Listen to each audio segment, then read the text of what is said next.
tableau. I feel like in high school, there are about 4 different types of English teachers that you're going to run into. Your first type of English teacher that you're going to run into is the overanalyzer. This teacher's normally pretty cool, but I mean, these teachers, they will overanalyze everything. Somehow you'll notice that every class somehow like dissolves into this guy analyzing ridiculous things like the type of underwear that the author could have worn while writing the story, maybe why the potato in the background didn't move. I feel like the over-analyzing English teacher is kind of like the people from like the Ancient Alien type shows. Could it have been that the ancient aliens, after all, are who wrote To Kill a Mockingbird? These kind of, whack jobs at the end of the day. Some analyst possibly suggests that maybe it was ancient aliens that actually wrote Shakespeare's plays. Overall, these teachers, they're not too bad when you're not in that like over analyzing phase, and they're generally pretty cool, and they're people you want to talk to. I mean, there's a reason that Ancient Aliens was a popular show. I mean, it is entertaining. I've always loved my over analyzing English teachers.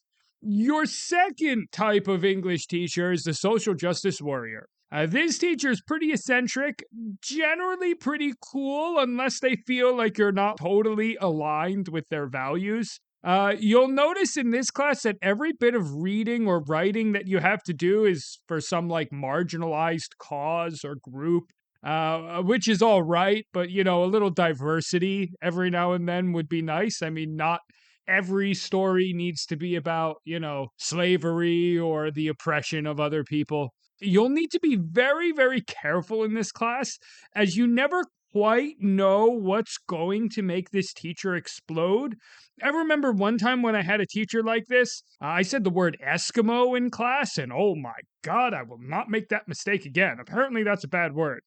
This teacher, I think you can kind of think of as like a reverse Sour Patch Kid. The sweetness is on the outside, but like if you hit that sour spot, I mean, you don't want to hit that sour spot at all. You might learn some good things from this teacher, you might not, and she might hate you. It's really up to what your political beliefs are when you get a teacher like this. Your third type of English teacher is the intellectual. This teacher is obviously brilliant, but Jesus Christ. It's like listening to like Einstein talk about the science behind splitting an atom. Like maybe you know some of the words that they're saying, but you don't know all of them. And of the words that you do know, you don't know enough to have any clue what this guy's talking about. Your teacher will be so bright that they just can't relate to you. And generally, these classes are really, really boring because they just can't involve you. Likewise, their expectations are kind of ridiculous. I mean, they'll assign a prompt like, what's the meaning of life? And then be surprised when the responses aren't at like a college dissertation level. The intellectual English teacher will never quite give you feedback that's useful either. It will always be, something way over your head or not very helpful or extremely specific, but you'll enjoy this class for the most part. Or you won't. I mean, it totally depends on whether you like English or not. If you're an English nerd, maybe this teacher's good. I never really quite got anything out of the intellectual English teacher. Your fourth and final type of English teacher is the veteran.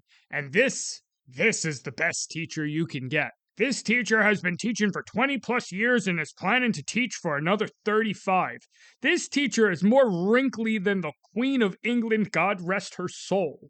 This dried out, normally grammar focused raisin is going to be the best English teacher you'll ever have, and you'll hate every second you have with this teacher. She will squeeze out all that ability that you have the same way like a grandmother will squeeze out the last bit of toothpaste because they went through the Great Depression and they're scarred. You will be extremely busy in this class with essays, readings, and if you don't do it, you will fail. This raisin does not care if you failed their class.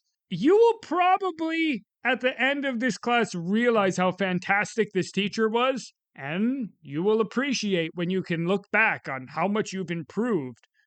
I mean, if you don't fail the class. If you fail the class, you might feel differently. But, anyways, those are the 4 types of English teachers that I got. If you think I missed any, please let me know. What kind of English teacher did I miss? Shuang Q. Goodbye.